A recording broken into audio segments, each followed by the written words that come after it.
So that Gotcha. passion, because I believe we're all multi-passionate. We've all got loads of passions. It's not just one thing. I mean, for me, it's horses, it's sport, it's outdoors, it's business, it's coaching, it's shamanic work, it's outdoor swimming. I mean, I've got loads of passions, but A, am I brilliant at all of them? No. And B, is it something I could talk about day in, day out on my podcast and on Instagram? Definitely no. But there are certain ones that I can. And so that's what I believe. That's when you really tap into your passion. And then when you start going through what I call passion clarity, then you start tapping into where can you offer some sort of expertise that you can then actually start sharing it with people. And it's the sharing it that then turns it into a purpose.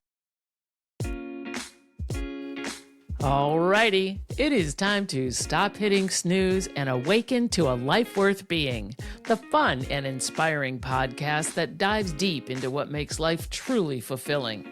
I'm your host, Sue Willoughby, a self-proclaimed badass transformational life coach for women over 40. Join me as I explore the extraordinary journeys of ordinary people who've transformed their lives from the inside out. Tune in weekly to uncover the secrets to smashing through your perceived limits and creating a life that's not just well lived, but totally worth being. Welcome to another episode of A Life Worth Being. I am really thrilled to have my guest on today. I was on her podcast a little while ago, and it just dropped on her podcast site, and I will let her tell you about that. My guest today is Lindsay de Swart. Did I say that right, Lindsay? You did? Yeah. Perfect. Cool. I love that. She is coming to us from across the pond, and I mean across the pond in the UK today. So it's evening for her and it's morning for me. So I'm having coffee and she's probably having sleepy time tea. Lindsay has worked with women for over 20 years to help them ignite and rekindle their inner spark and their courage to live their next chapter. She's a shamanic coach, an energy medicine practitioner, a life coach, a hypnotherapist, and this is my favorite part, a horse whisperer. We totally bonded over the horse whispering thing. I use horses in my coaching practice. She now lives in England and is the mother of 3 teenagers and loves doing outdoor adventures. And part of that, I'm sure, includes horses. So, Hello. Lindsay, welcome. How Thank are you today? Much. Yeah, I'm really well. It's so fun to be here. It's lovely just chatting with you. I know we had a really long green room session, and now we're like, oh my God, we really have to record this podcast. So here we are. We're recording the podcast now. Yay! Wow. Lindsay, thank you so much for coming on. And you are also a podcaster, which is awesome. And I was on your show. You were one of the first shows that I did a guest appearance on. Yay! So, I'm so glad. I'm honored. It was amazing. And I'm like, oh, I have to do the reciprocal thing because I loved your story. I love that we bonded over horses. And I know that you took a little break from your podcast and you recently just launched it. I think you kind of do seasons. Is that how you launch your podcast, or were you just doing a readjustment? Yeah, I do seasons. And I mean, I always categorize the episodes into seasons. And I think I needed to do that at the beginning to prove to myself that I could get beyond the average. The average podcast does 7 episodes and then stops. Yeah. So I needed to convince myself that I could actually get past 10. So my first season was season 1 and 10. So from then on, I was like, okay, I can break this down into chunks. If I do seasons of 10, I'm okay. I can do that. Anyway, so I'm on my 8th season now, just coming to the end of my 8th season. That's amazing. Well, thank you. I agree. It's amazing.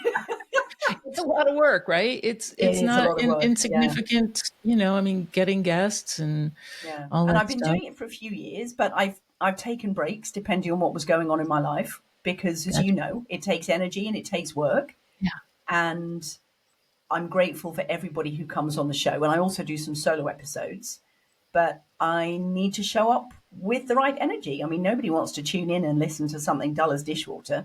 So if I if I knew that I couldn't bring what I needed to bring to the podcast, then I just said, actually, you know what? I need to take time. I can't do it now. So I took this summer off, and now I just relaunched with your episode. So that was what I was really excited about. So it's cool. And I needed the horse energy in there, some horsepower. That's what I needed. Totally. Tell us the name of your podcast, please. So it's now Midlife Freedom. Okay, because I know you did a rebrand on it. Yeah, I did. It was Magical Midlife, and there's a little funny story behind that. When I looked into getting the website, the URL, and all the blah-de-blahs to go with it, I realised that Magical Midlife was actually a series of books, which are quite kind of steamy, mystical books. And I just went, okay, that's not the image that I want to portray. And also, they're really successful books. So I thought, I'm going to get a cease and desist before I know it. I've got to, calm down on that. And then when I moved to England, I realized that there's a whole bunch of, there's a retreat and various other things called Magical Midlife. So that was always kind of hanging there. Yeah. And then when I started my Instagram page, my new Instagram page, just back in December, I called it Midlife Freedom Angel, because I had to tie in all of what I do and all the rest of it. And so then I started searching over the summer, and I went, there isn't a podcast called Midlife Freedom. Really? I'm shocked. So there is now. I'm like, what? I can get the URL. I can get the podcast name. I can all of it. So I went, okay, now it's all Midlife Freedom. So I'm still Midlife Freedom Angel on Insta, but now I can actually start, there's coherence. Is that the right word? There's coherence between it all. Cohesion, coherence, whichever. So it actually feels like it all belongs together now. I love it. Well, and I'll put a link in the show notes to my episode, just because, yes, I have to stroke my ego. But it's also good too, because it brings people to your show. So seriously, it's been really popular so far, I've got to say, which is great. I love it. That's fantastic. All right, Lindsay, let's talk about you, because this is not about me. This is about you. And I know that your focus is on helping women, which similar to me as well, find purpose and passion. And I want to know from you, what is your definition, or how do you, delineate or purpose and passion? I mean, they're two very different things. Which comes first? Which, how do they connect? So tell me what your thoughts are on purpose and passion for women over a certain age. So I'm glad you asked that question, because I've given it a ton of thought and done a ton of research. Yeah, seriously, and read a ton of books and all the rest of it, looked into different philosophies. Now, I've been life coaching for like 20 years. So the thing that I always came to, and based on my own experience, because they always say, your mess is your message and all this sort of stuff, it was always about making new starts. Making new starts was never anything that I shied away from. Now, some might say, okay, well, that's a problem because it means you can't keep going with anything, which is why the whole 10 episodes in a season was a real accomplishment for me. But new starts is my thing. Really good at new starts and really good at helping people see and find the courage within them to make new starts. Because new starts always come with fallout beforehand. There's always that side, but that's not the side I focus on. Kind of get past that and then on to the new starts. And so what I really realized was, when I was looking, especially in the online space, I started really getting down into, okay, what is it I help people with? And also, what is it I'm hearing from people? And the one thing I was hearing all the time was, I've lost my purpose. And especially for women whose kids have now grown up. I mean, I've got two now in my 20s. Obviously, that bio's a little old. So which is my fault, because that's what I sent you. I've got two boys in their 20s, and my daughter is 16. So I do still have a teenager. And so I really found this whole empty nesting thing was throwing people through the loop. And people who were maybe either corporate background or had managed family life and had a sort of a job as well, or just manage family life, it was like the rug was pulled from under their feet.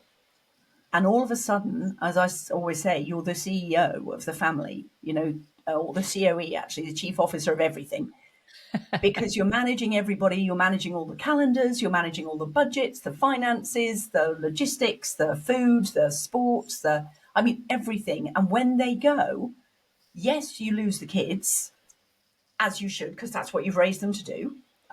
So it means you've done a great job. So yay, mum, let's go. But you also lose all the social interaction, not just with them, but with everybody associated with any sports they did, any classes they did, any friends that used to come round, parents of their friends, if you had any association with them.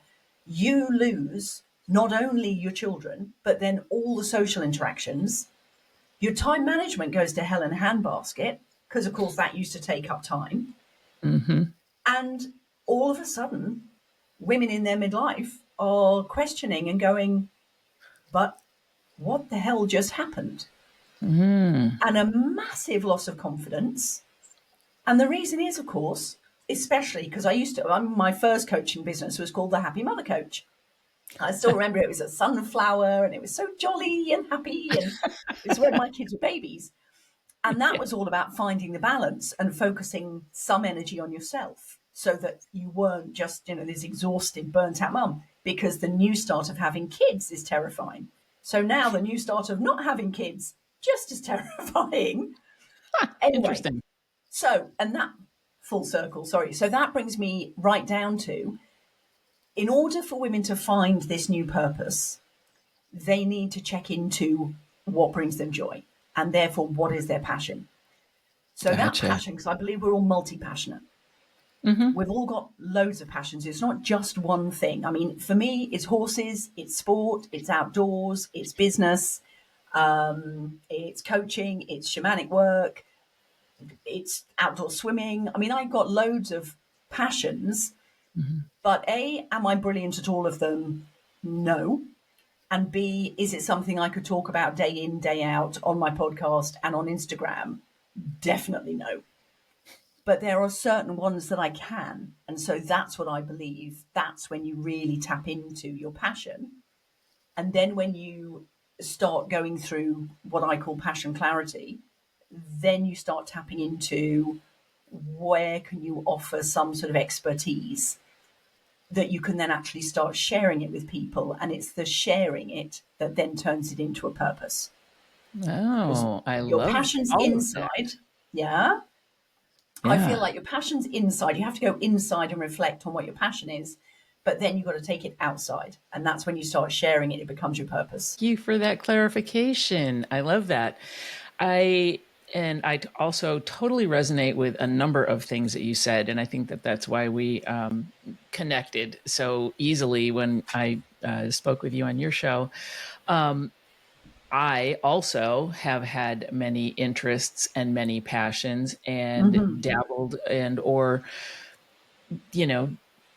restarted and done new things. And I think that, like, to your point, people think that when they start something new, they have to stick with it. And that has to be, the be all and the end all. And I have to do this. This is what I'm going to do for the rest of my life. And no, it doesn't have to be.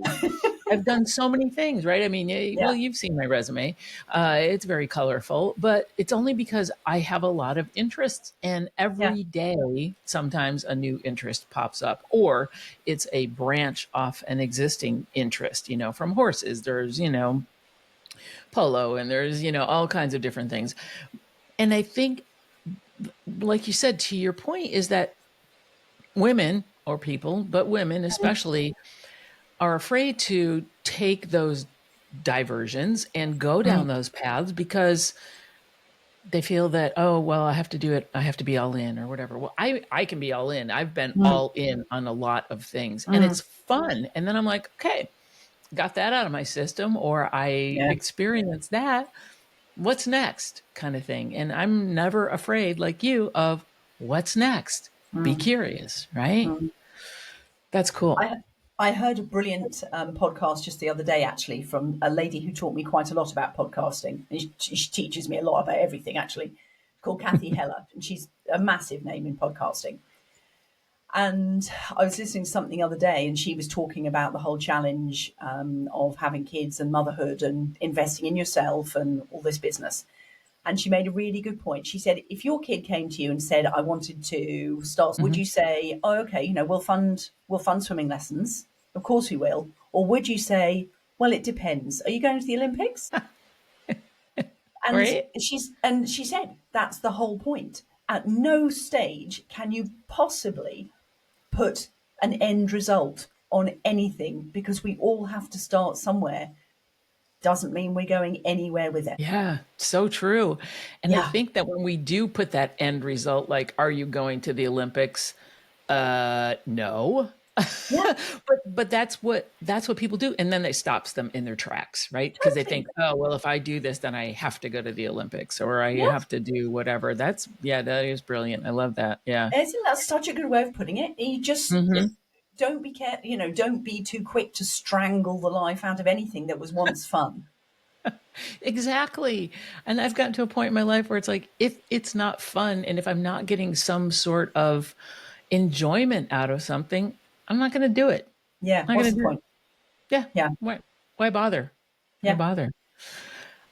I like how you have, when you talked about, so I don't have kids. I've never had kids. There's a reason for that. There's a couple of reasons for that, actually. But I just was not I didn't have that gene. I didn't have that motherly instinct, right? I have pets instead. But I think a lot of people have, if it's not your family, right, it may be your career too. And Oh, yeah. once people retire, they get to a certain age, they retire and they're like, well, now what am I going to do? My whole identity was tied up in this thing that I was a CEO or I was a whatever. And I did have a little bit of, I didn't have my identity tied up in my corporate career at all. But when you talk about scheduling going out the window, I did notice that when I didn't retire, I quit my full-time, Yeah. full-time corporate career job and went to do independent stuff. And then I'm like, oh, I don't have to get up at a certain time. Yeah. And then it's a slippery slope, right? Yeah. So we do lose that structure. And so tell me a little bit about how, when you work with women to find their passion and then have that become their purpose, how does that work? How do you do that? Well, so the path that I've chosen, and I mean, there are many paths, and it leads to one of the biggest questions I get, but I'll come on to it. So I actually have developed this sort of small, I did an online masterclass, and it basically takes people through some creative exercises of self-reflection, because that's actually what it is. You've got to go inside.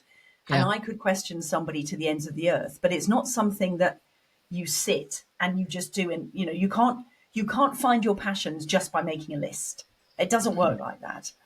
And then, so what I do is I get people to go through things that they've loved, things that they've really enjoyed, and then also things that they are either find really easy or are really good at and have achieved something. So it kind of blends with the whole Ikigai principle, which I know you're familiar with. Yes. So the Japanese principle of purpose, which is what you love and what you're skilled at. That's two of the parts of their four criteria. So I really work on those two, because I do believe that you've got to have enthusiasm for it, but you've also got to have a skill and have achieved something. And in fact, again, I heard this brilliant thing the other day, somebody talking about imposter syndrome. And he Big. said, and it was very blunt, but fair enough. And the more you think about it, the more you're like, yeah, actually, he's right. And he said less people would have imposter syndrome if they only ever offered to help with something that they'd done themselves. Say And he that said again, the amount of please. people out there who are fabricating what they've done and what they've actually achieved. He said, I'm not surprised it's imposter syndrome, because you're lying. Okay. Yeah. Call it out. Call that shit right out there. Yeah. Which is what we're doing. Anyway, so yeah, I'm definitely about finding what you absolutely love and what brings you joy, and then also what you're skilled at. However, there's also another thing that I put in there without giving away the whole class, because otherwise no point having the class, is there? Right. Yeah. So no, I didn't want you to do that. Just a little sample. But no, that's fine. It's also something that you really want to do, but you've never had time to. or something that you loved, but you never had time to become masterful at it because you're always putting the kids first or your job first or everything else first. And so that's another one within the category. I kind of call it a quadrant. I'm sitting here doing quadrants with my hands. It is a quadrant, and I get people to reflect within the quadrant. So they are using their mind, but then it all gets tied together because I lead them through this kind of almost little mindful, almost like a hypnosis, to connect between the head and the heart. And so your whole being comes to decide what you're really passionate about. So that's the way I do that. And then once you've found your passion and you run it through the filters of the head and the heart as well, all being in congruence, I actually advise people to go through an online course. And it's not a course I've written, but it's a course that I've learned a ton from. And I recommend thoroughly because I've been through it countless times. And of all the ones on the market, the one that I recommend is the one that seems to be the most up to date at the moment. Although there are loads of courses, there is one that I particularly recommend. And that one, it teaches the fundamentals of how to share what you're passionate about and actually create it to be a business. And that comes back to how I learned to do this. I've been coaching for years, working with horses for less years. But the way I really found purpose after moving back to England with my daughter after a divorce and all that sort of stuff. So, I needed some redirection. And the way I found purpose was learning to build a community about what I was passionate about. Nice. And the more I learned to build the community about what I was passionate about, I became more passionate and realized, hold on, passion and purpose is really my thing. So That's as great. you share it, it kind of grows into your purpose. And so that's how I help people find it. So yes, I do encourage them to create a business. Okay. But in today's day and age, again, so many middle-aged women, they are wanting more financial independence. They want to supplement their retirement. They have had many years of always paying out for kids and family first. And all of a sudden, there is this lack of worthiness about, Ding, ding, ding, ding. Yes. about how do I spend the money on myself? And then also from the other perspective is if your husband or partner's been working all of this time, whilst your main focus has been raising kids, you may well have been working really hard as well, in and out of the home, because it's both. Absolutely. But it might be that, they need a career break. They're done. And so all of a sudden, you've kind of got this new lease of life. And I do believe from a spiritual perspective, menopause is basically like going through the birth canal again. It's like, no, you need to clear out everything, let go of everything because you're starting all over again. So it's not just a question of suppressing all of the, the symptoms. It's like, actually, you know what? You just need to have a damn good clear out of all of your toxins, of your beliefs, of, your emotions that you've been suppressing for years. That's a whole other podcast on its own, isn't it? But right. But to get to this stage in midlife when all of a sudden you've got the time and the energy and the focus, it's like, why not go out there and create a business doing something you love? Because then you can fund the rest of your life in a way that you actually enjoy and love and can share, and you're doing good in the world. It just feels like you've stepped into this whole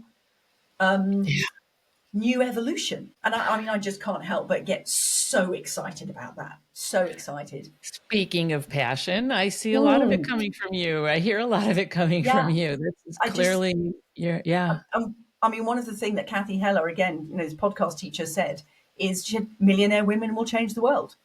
And I absolutely, totally agree. And it's like, we should be, now we're in a new chapter, we should be stepping into this chapter whereby if we choose to earn a shed load of money, why wouldn't we? It's available. It's possible. And so learn the skills. Doesn't take long. Learn the skills and do something that you really care about and make a difference to yourself, your family, the world, you name it. And that is fantastic. My soapbox. You can stay up on that soapbox as long as you want. Everything that you're saying totally resonates with me. And It is how I've created a life that I love, Mm. things that I'm passionate about, turning it into a business. And I just, you know, speaking of the ikigai, right? It's Mm. when I wake up in the morning, I'm excited. I'm happy. I feel good about it. When I was in my corporate life, I was not so excited about it. I mean, No, yeah, I was so many making a lot people of are the money. same. Yeah. And I would just be, every Sunday you get that kind of Sunday, like, oh, tomorrow's Monday. I got to go back into the office thing. So yeah, that is really, I love all that discovery thing. And the other thing I think that is important, is that, and you alluded to it, is that when women reach a certain age, whether it's, they've got the empty nest thing going on, they're retiring from their career, they're whatever, there's so much knowledge and experience, like you said, Yes. it's something that you enjoy, something that you're passionate about, and something that you know how to do. We Yeah. have so accumulated so much knowledge and experience, and especially if, people are like you and I, where we have done a lot of different things. Some Mm. things we were great at, some things maybe not so much, but we did, Yeah. have some experience in that area. And you can always gain more experience if it's something that you really are passionate about, that you want Mm. to turn into a purpose. But I think people forget that we didn't get where we are today without a lot of experience. Totally. Totally agree. Yeah. And Mm. and I think that women tend to think about things like what they haven't accomplished rather than what Yes. they have, Yes. So true.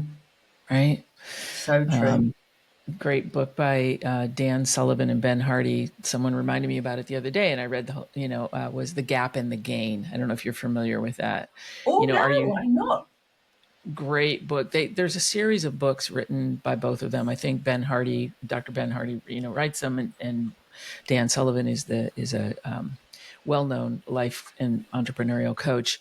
Yeah. But the gap and the gain, it's like, where are you? Are you thinking? Do you think in the gap, or do you think in the gain? Do you think about what you haven't accomplished, or do you think about Yeah. what you have accomplished that got you to here?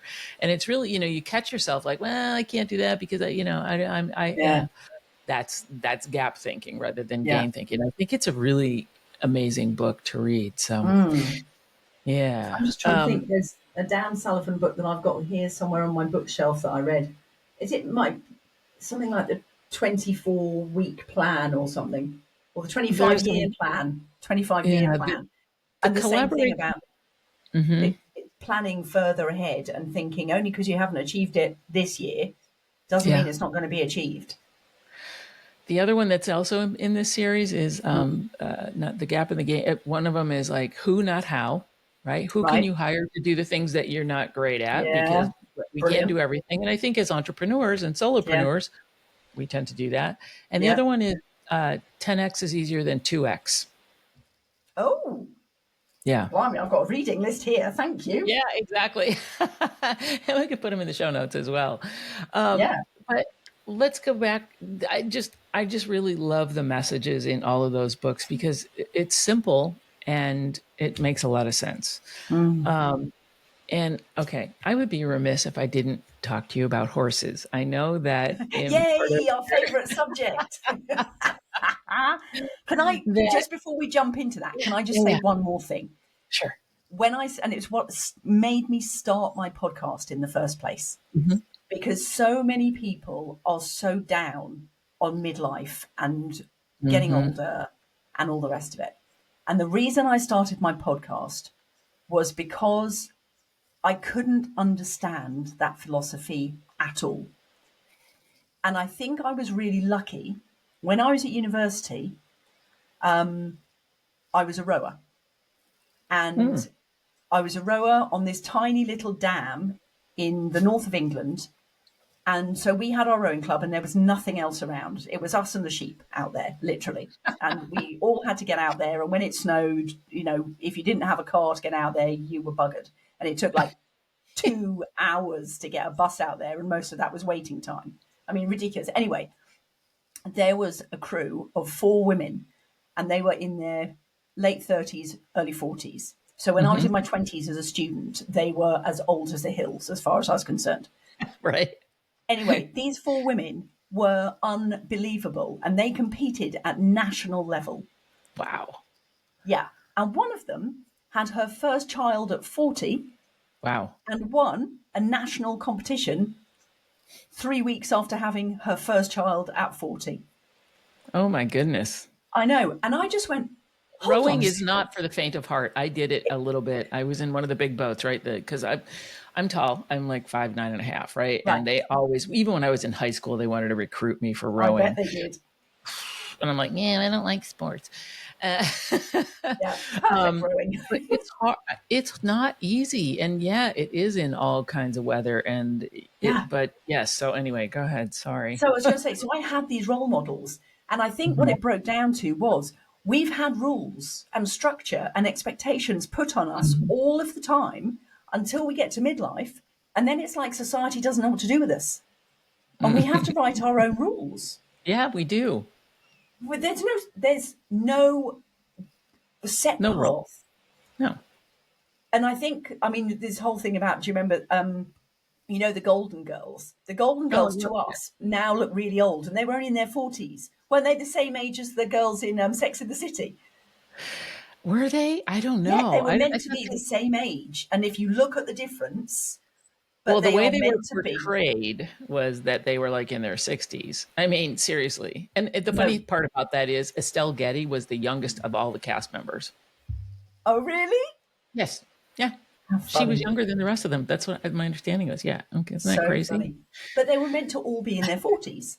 And I mean, it's crazy because there is literally, once you've gone, whether it's whatever route you take, whether it's education, family, marriage, career, whatever it is, once you've got rid of the kids, the next thing on society's expectation is retirement or death. Mm-hmm.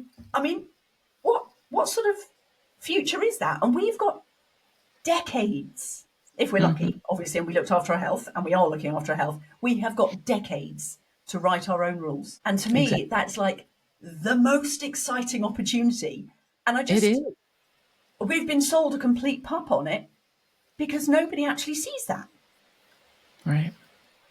I could be shouting it from the rooftops going, no, this is the best time ever. This is so exciting. It is. Yeah. Like, stop. Don't give up. Stop it. Yeah. Right. Don't give up. Don't hide in the corner.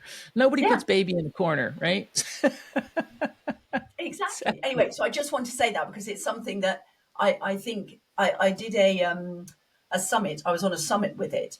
And the summit leader at the end of it, he said, oh, my God, he said, I cannot wait to be old. And I just wish I was a woman. Because that's possible too.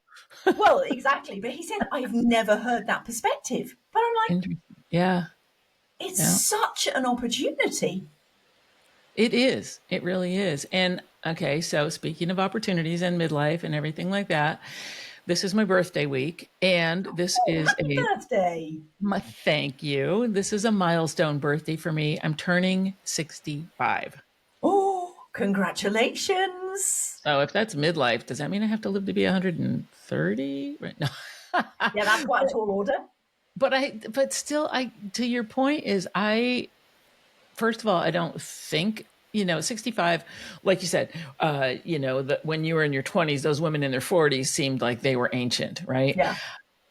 When I was a kid, 65 was like my grandmother, and she was, 1 foot in the grave. You think, oh my God, you're so old. And I'm like, I'm 65, and I do not feel that. I don't think that. I don't anything. I feel like I'm just getting ramped up again, right? Yeah. So, yeah, shout it from the rooftops, girl. Definitely. Anyway, horses. Sorry. Yes, back to horses. Yes. Yes. Tell me about horses. So, I do use horses in my coaching practice when I do one-on-one coaching. Mm-hmm. Obviously, I don't have my horse in my studio if I do online coaching. Although Moose would have something to say. Yeah, Moose would definitely have something to say. I love Moose. I'd love to meet Moose. Such a guy, honestly. He's great. He's such a smart, wise old fella. And, he loves to share his wisdom once a week. And, so he has a lot to say. So tell me about your adventures with horses and your connection with horses, because I know that you work with them, I think, energetically. And tell me a little bit about that. So I always rode horses when I was a kid, and I was lucky enough to have a part loan of a horse. So I looked after it like Tuesday, Wednesday, and Sunday, and Nice. we shared the cost and all this stuff. And there was no way that we could have afforded for me to have full horse responsibility. So the sharing thing was brilliant. Anyway, so I always had lessons, and then I would kind of skip it for 5 years here or 10 years there or whatever. But I've always had a deep love for horses. Anyway, when I was doing my shamanic energy training, which was just before COVID, that started.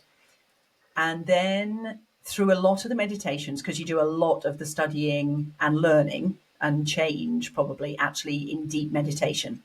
And it's not conscious mind stuff. It's way deeper than that.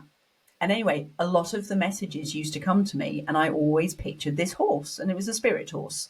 But it was always there. And I was like, oh, I've got to be making this up. Come on, this horse was always there. And I always got extreme amounts of wisdom from this horse, really supportive. And after a while, I just said to my husband, now ex-husband, but I said to my husband, I actually really need to get a horse. He's like, right. Okay, most people are getting puppies. You need to get a horse. I was like, well, it'll be really good for me and my daughter. We can both share a horse. It'll be a lovely riding horse, and it'll save us a fortune on riding lessons. So anybody who knows horses knows that is the biggest fallacy ever. Anyway, so there is nothing about getting a horse that saves any money whatsoever. Anyway. So we got this horse and we went to see it, and I looked at a number of different ones. Anyway, this particular one worked out, and she was a beautiful Appaloosa with blonde, long hair. She was stunning. So we drove for hours to go and see her, and she had matching tips on her ears. Aww. She was so magical, and she had a big heart, a white heart on her bum, and she was just so magical. Anyway, so we got together, and I moved her into this very fancy English dressage barn, or dressage, show jumping. It was a fancy English barn, but in Canada. Anyway, it went to hell in a handbasket. Oh, my God. Her behaviour got worse and worse. She was injured on day 4. I'd already spent a couple of $1,000 on vet's fees. I was getting more scared. I couldn't ride her. She was getting more grumpy. I mean, it was just one of those horrendous horse stories. Anyway. Sorry, I don't mean to laugh, but I mean, like, I go back to saving that money, huh, Lindsay? Yeah, obviously. So there was no way my daughter could ride her. So we ended up paying for separate lessons for her as well as the horse. And I pretty much gave up riding because all I could do was be on the ground with her. Oh, my goodness. And anyway, so then I was like, well, hold on a minute. With all my energy healing work, I've got to be able to do something to help this horse. So then I started getting into courses about communication, calming animals down, the trust technique, the Matheson method. I mean, all sorts of different things, and started learning all of those. And eventually I got to the stage, she moved to a Western barn, and that just got bad to worse. I was told, she should be put down. She's dangerous, blah, blah, blah. I couldn't go near her. Yeah, I mean, it was awful. And anyway, so I went to the barn every single day because I knew, well, A, she was my horse and I needed to build some relationship with her. But I just knew there was something there. And so even to be able to tack her up, bearing in mind, I'd ridden her outside in a field and ridden her multiple times when she was at like her old owner's barn, her breeder's barn. So she was fine. And looking back on it, I'd have still got her today, seeing what I saw and knowing what I knew. Anyway, things just went so badly. But so my communication with her was all from the ground. And I just started trying all of these techniques that I was learning, and it started calming her down. Because, I mean, I got to a stage where I would see her belly more than I would see her face because she was rearing over my head. Oh, my God. I mean, I was terrified. I got to the stage I was terrified. And I just thought, okay, how do I do this? Anyway, I moved to a third barn that I was recommended to go to. And thankfully, there were 2 amazing horsewomen there that really, really helped me. But more to the point, they also supported my weirdness of I'm bringing this horse buckets of chamomile tea to try and calm her down. I'm giving her magnesium supplements to try and calm her down. I'm using essential oils on her to try and calm her down. And I'm standing with her on freezing cold, -30 days, as you do in Canada, trying to calm her down. But I couldn't get in the stable with her because she was too dangerous. So I was trying anything. Yeah. And the more I tried, and bearing in mind, I've just come out of this shamanic training, so my world was not held together with common sense in any way, shape, or form. I was in La La Land away with the fairies. And I would stand outside a field, and I remember it very, very clearly. I would be in full ski gear because it was so cold, and I would be standing on the edge, the other side of the fence, with her. And eventually, she actually came over to me. A lot of the time, I'd be sending her Reiki energy, I'd be standing there with my hands just open, and just setting the intention of healing and love and good energy, and just going in with the intention of asking nothing. I'm asking nothing from you. I expect nothing from you, but please accept my love, was my intention. Oh, and the other person I have to say was really helpful was an online trainer called Warwick Schiller, who is amazing. In fact, his wife was also on my podcast. Oh, cool. Yeah, Robin Schiller was on the podcast. Anyway, so all of the techniques that I was learning, and I just started to put them into practice. And so all I was doing was groundwork with her. But more to the point, I was just standing with her a lot. And I started seeing these incredible results. I will never forget, there was one night I stood with her, nobody else at the barn. It was just me and her. And I was standing outside her stable door. And as I stood with my hands there, and she eventually kind of put her head and her nose closer to my hands, which was great because she didn't bite me, which was a rare occurrence. Jeez. And she was awful in so many ways. Anyway, I saw this wave of energy go from her ears all the way down her neck. She arched her neck right up. It went all the way down her body, all the way along her back. And then you saw her whole body shape change. And she just did one of these big releases, and her head just dropped and she went straight to sleep. Yeah. Isn't And I that stood powerful? I know, my jaw dropped, the tears came, and I just stood there going, I would not have believed it if somebody told me. I just couldn't believe what was happening. And then it kept happening. And eventually, we're talking like a year to 18 months. Eventually, we got to the stage that we actually could ride her again. She was even doing jumping with my daughter. So that was the transition. And I would stand for hours with her, just learning it. And I brought in an energy healer to work with me and Penny, the horse. And she was like, you can do this communication. I was like, well, really? And she went, yeah, of course you can. She said, you've got this within you. And so she put my hands around Penny's face and she said, okay, so if you could think of anything, what is it that Penny's thinking? And so I told her the first thing that came up and she went, yeah. I went, what? And she went, yeah. Why are you questioning it? I'm curious. What was it? Oh, I can't remember which feeling it was at the time. I'm just curious, yeah. I don't know. I think I was so astonished. I was like, really? There's a lot of fear in there, and because of the different bonds she'd been in, and, but I just said, whatever she's feeling, that's what it is. She went, yeah, you're right. So she said, you've got to keep practicing this. Wow. And then because people had seen in the barn what the transition or the transformation almost that we'd gone through, they were saying, well, could you try that with my horse? And then kind of the word spread a little bit. And then eventually there was a lady there whose daughter had been, they had their pony on their property. So it wasn't at the stable, but she'd seen me working with Penny. And she said, would you just come and have a session with our pony? Because she's older, but she's injured and she's just not doing well. And the vet's been, and, she's not doing well. So I said, look, I'll come, and I've got no idea what I'll do, what I can do, but I will come.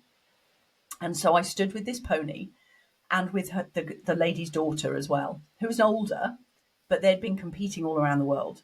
So they had a long, long relationship together.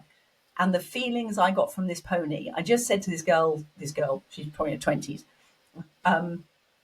And I said, I'm just going to share with you what I've got because I don't know what else to do. And I said, please don't take any offense because I'm just telling you what I'm feeling. So it's basically, this is coming from the horse. And then I proceeded to come out with all of this stuff. It was almost like the horse was journaling through me. And the girl was just like, oh my God, yeah. And it was all to do with her family situation, some trauma she'd had in the past. And this horse was trying to hold it all for her. Wow. Yeah, that's amazing. Yeah, I mean, I'm just getting goosebumps even talking about I it. know, me too. Yeah, Me it too. was absolutely amazing. And then I started working with a few other people. And again, I'd go and see their horse on their property because the horse needs to be comfortable and relaxed. And same thing, I always said, I don't know what I'm going to get. So whatever comes, comes. And I'm not guaranteeing anything, but I'll get what I get. So I just stand and tune into the horse's chakras and just get whatever I get. And it kept happening. Stories kept coming out from the horses. Wow. And I just sort of say, I've just got this feeling of this, you know what? And I'd always say to people, don't tell me anything about the horse. I don't want to know. Because I don't want to have any preconceptions. And so then I would stand there and just say, and also the horse would direct me where they wanted me. And they would kind of move. And I'd ideally work with them at liberty or just in the field. So Yeah. if they wanted to go, they would go. And if they wanted to be with me, they'd be with me. And they would move around. So if they wanted me on their right side, I'd be on the right side. If they wanted me at their head, I'd be at the head and the bum and all the rest of it. Anyway, there was one big, like Clydesdale almost. And I was working with him. And he'd been with this lady for eons, 20 plus years. And I wasn't getting anything around the belly, which often is where you get it, of course, with their sensitive stomachs. And eventually I went up to the head. And so I was, reaching way, way, way up high to try and put my hands around this horse's head. And he was letting me. He put his head down so I could. And then I was like, oh, wow, this is all really clogged up here. So I said, okay, so what's going on? And then I went, so what's going on with you? And what are you overthinking? And what's keeping you up at night? So she told me. And then, of course, the tears came and the horse relaxed. As soon as she let it out, the horse relaxed. And then the horse could take the healing. And I was like, he's been with you for years and he is holding all of this for you. He has been with you by your side through everything. And it just happened time and time again. Yeah, and I love that you work with the owner and the horse because, when you do have the opportunity to create that bond, and the partnership with the horse doesn't happen overnight. Obviously, right? With your Appaloosa, that was a long journey. And then it finally, but people don't understand that. They think, oh, I've got this horse, I have these skills, and I'm going to, create this partnership with this horse and it's going to be wonderful. And that doesn't happen. The horse is like, I need to trust you. I need to. And then once they do, and I've had Moose for about 3 years now, I think. Right. And it's interesting. My instructor was like, he's really bonding. He's really starting to connect with you. And he's he's an appendix quarter horse. He's big. He's not as big as a Clydesdale, but he's a big boy. And, the quarter horses tend to be a bit stoic, right? Yeah. They're sort of, they're stoic and they, they're quiet about their emotions. But it's been fun to watch him sort of. And I don't know his history really that much about it, other than he was part of a herd. And so, as big and strong and powerful as he is, right, gets scared at the littlest things. The other day I turned him out and I heard him snorting like a dragon, like literally like, I'm like, what on earth, you big goofball, is going on? I didn't see anything for him to be all worked up about, flagging his tail, trotting around. And then I looked over next door at the farm next door and believe they have a couple of emus, believe it or not. And those are big, I think I'd be weird, snorting if I saw an emu. awkward birds. And they were, strutting around the pasture next door. And Moose is like, he was like, I have no idea what that is, but if it comes any closer to me, I'm going to lose my, what. Yeah. But it was so funny. But it's just fun to really be able to connect with them. And I love that you were able to, and continuing to, work with people and their horses, because a lot of it's not about the horse, right?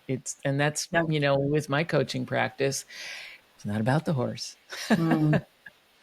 And horses will hold all of your stuff. They will take that on. And in the same way that they will also read your energy and your, you talked about being congruent or incongruent. They pick up on all of those things. Yeah. And so I love that you're doing that work. And I mean, I had the funniest experience I was telling you about earlier, that I'm working with like a string of polo horses. So I'm working with the herd in the field. And then it's really interesting to see the dynamic of how the horses all interact with each other. Yes. And then you Yeah. get the herd dynamic in there. And then who gets the healing first? And then you'll get them, they line up differently with each other. And then sometimes they'll go head to tail or tail to tail, or they'll stand, one will stand further away and the other one's right close to you, and then they'll change over.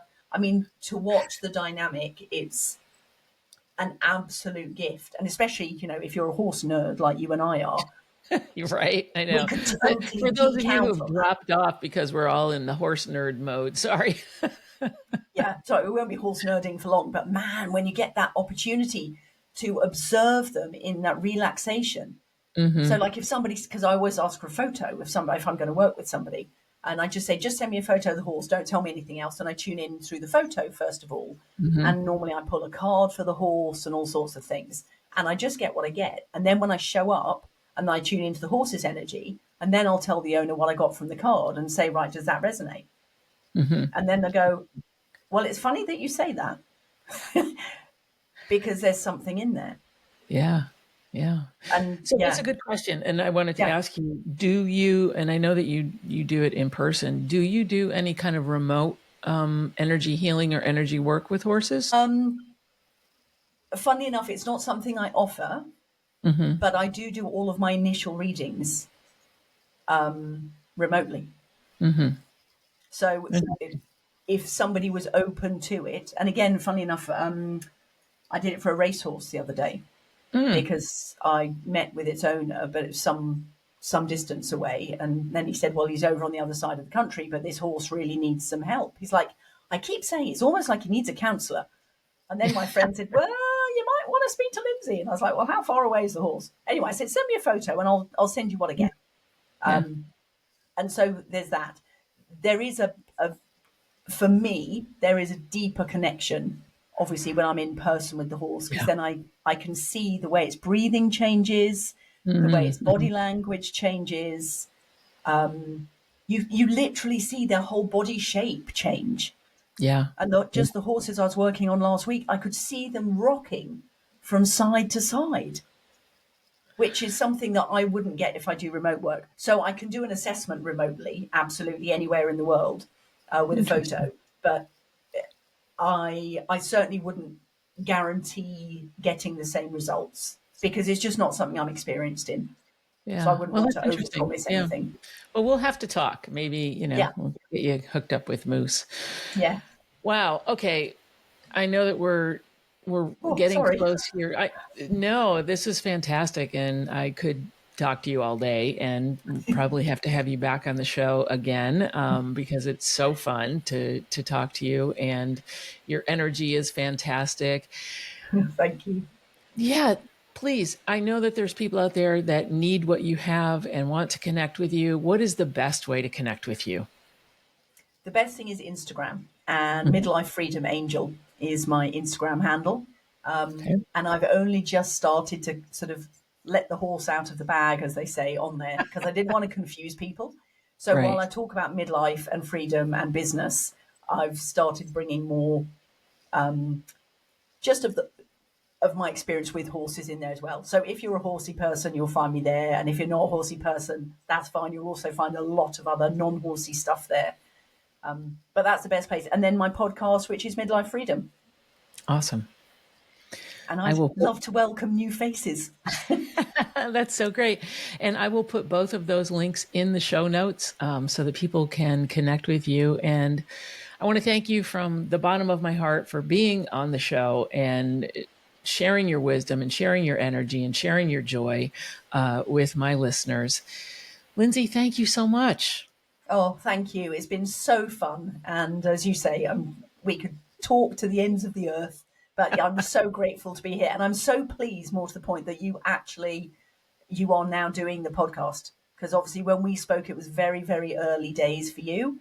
And it's Yes. just a joy to see how this whole project is just blooming. It's brilliant. Well done. It's lovely. Thank you. Thank you so much. I am enjoying it, and because it brings me to people like you and just, being able to share so much wonderful energy with my listeners and raise that vibration. That's what I got to say about that. Yeah. Woo, woo. Let's do this. All Thank you. right. Well, that is a wrap for today. Thank you so much, Lindsay. And for those of you who have enjoyed this, please share this episode with a friend and give us a good review and have a happy life and get out there and challenge yourself. So thanks.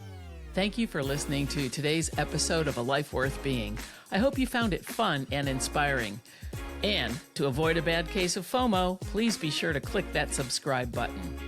If you love what you heard today, please share it with a friend and then hop on over to your favorite podcast platform and return the love with a wonderful review and 5-star rating. It would truly mean the world to me. Be sure to follow me on Instagram and on my website. Links below in the show notes. I appreciate you, and I will see you next week for more fresh insights on awakening a life worth being.